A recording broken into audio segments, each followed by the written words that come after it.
There's a LeBron James era, and he doesn't even have the most rings in it. Steph has the same amount, as does Dre, Clay, and Iggy. But we're talking about star players, right? Right. LeBron's got 4. Steph has 4.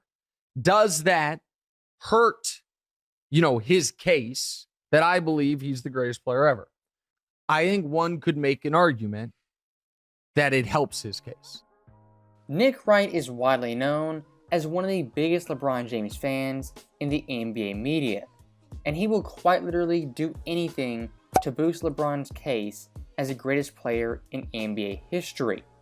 Now, even with that being said, looking at his recent take, I was still shocked by the absurdity and the mental gymnastics. As Nick Wright in that intro says, Steph Curry getting 4 rings and equaling LeBron helps LeBron's legacy. Stop it. Get some help. Now, we know Nick Wright is a snake oil salesman who can bend, warp, and distort anything into a pro-LeBron narrative. But this right here is next level. And quite frankly, I think it's desperation on Nick Wright's part, as he himself realizes LeBron James is getting way up there in age and his championship window has all but closed. So with LA in shambles, what he's doing now, he's using Golden State and Steph Curry to somehow boost LeBron and push his narratives. Why does LeBron James not have more titles? Well, there's 2011 that he did to himself, right? Meltdown. Aside from that, why doesn't he have more titles? Because of the Golden State Warriors. At LeBron's apex prime, he played them 4 years in a row. He lost to them 3 times. If not for the Golden State Warriors, he would have more titles. We all agree. When it comes to Nick Wright, I swear his favorite word is if. And addressing his main point, he's basically blaming Golden State for LeBron not having 6 rings. But when you look at a 20-year career, LeBron has had plenty of times to get 6 rings. You can look to the 07 Finals, where he played very poorly, shot 35%. You can look to 08 versus Boston, where he folded multiple times. 09 versus the Magic, where he lost the favorite. 2010 versus Boston again, he folded. 2011 versus Dallas, we know what happened. 2014 versus the Spurs was an absolute blowout. 2015 versus Golden State, he blew a 2-1 lead. In 2019 with the Lakers, he missed the playoffs. 2021, he was bounced in the first round. And this past year in 2022, he missed the playoffs for the second time in 4 years.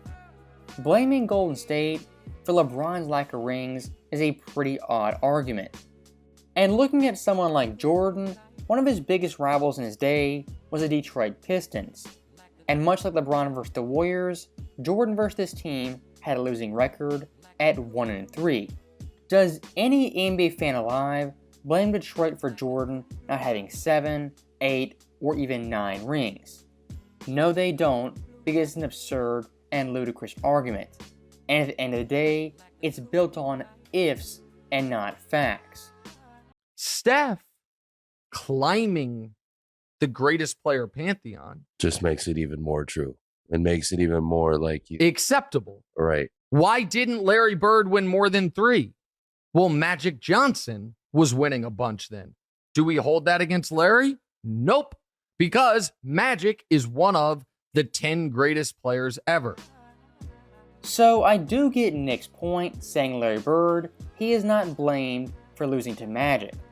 But at the same time, his overall legacy isn't boosted from losing those series. Something Nick Wright desperately wants to do for LeBron James versus the Warriors. And one of Nick's major points is mentioning Steph Curry and his overall ability to climb the all-time rankings. And I want you guys to understand this. What Nick's doing, he's giving LeBron James, in a very roundabout way, credit for losing those series. If that was Nick's only point, and he was always consistent with this, I would have no problem. But when looking at someone like Michael Jordan, as you could imagine, when he lost in the playoffs, it was a negative and not a positive. And Nick did mention Larry Bird, so let's look at Jordan's series in his second and third year versus the Boston Celtics. Individually, he was simply fantastic, averaging upwards of 40 points per game. The one thing you will not find with Nick Wright is giving Jordan credit for losing those series and playing great. If anything, he'll downgrade Jordan and castigate him for losing those series. Once again, something with LeBron James, he refuses to do.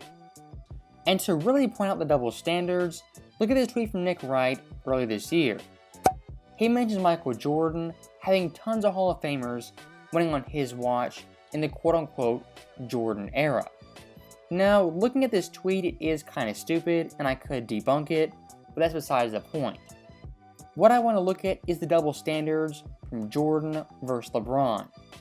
As in this tweet, Nick Wright says Kobe, Bird, Magic, Duncan, and Shaq all won on Jordan's watch. And apparently, to Nick Wright, that's a bad thing.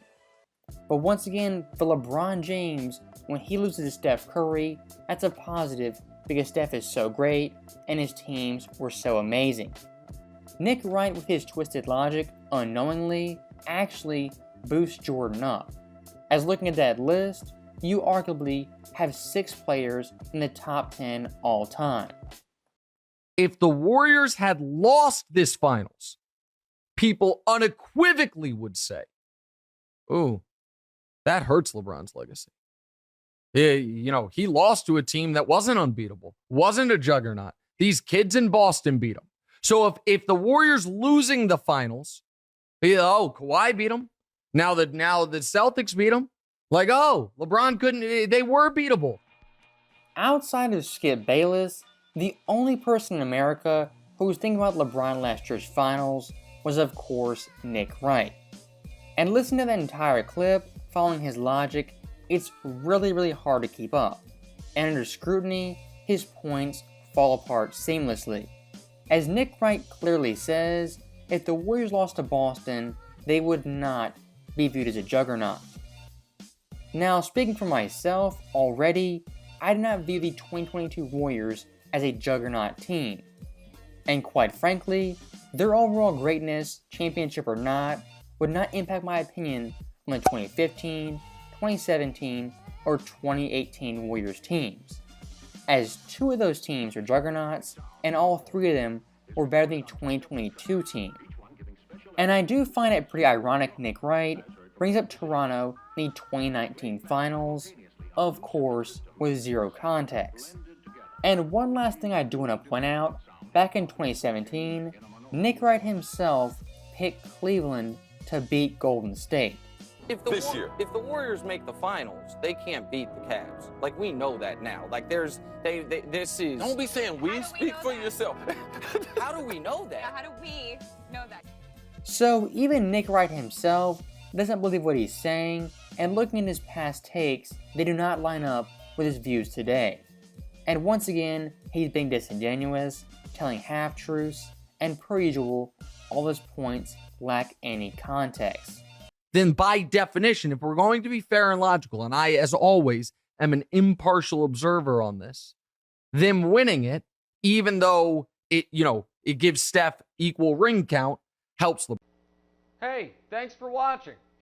After all the BS Nick Wright said in this video, this right here might be his most egregious take. As looking back at past NBA legends in different eras, if you want to be viewed as the guy and a quote-unquote GOAT, you have to have more rings than your bitter rival. 95% of the time, we'll look at the top-tier NBA talent.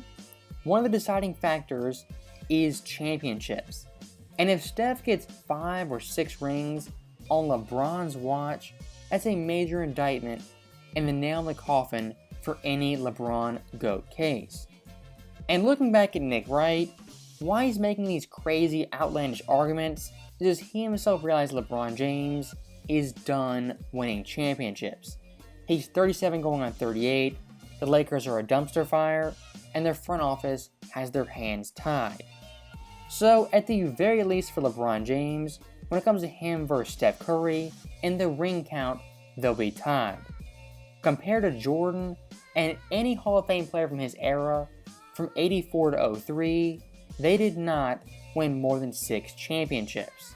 And unlike LeBron, Michael Jordan prevented numerous Hall of Famers from getting titles. And if you want to compare Apex LeBron versus Apex Jordan, Jordan made the mountaintop 6 times in 8 years, still remains untouchable, and those 2 three-peats put him a notch above LeBron James and any player in NBA history. As always, thank you guys for watching, hope you enjoyed it. I'll see you guys next time.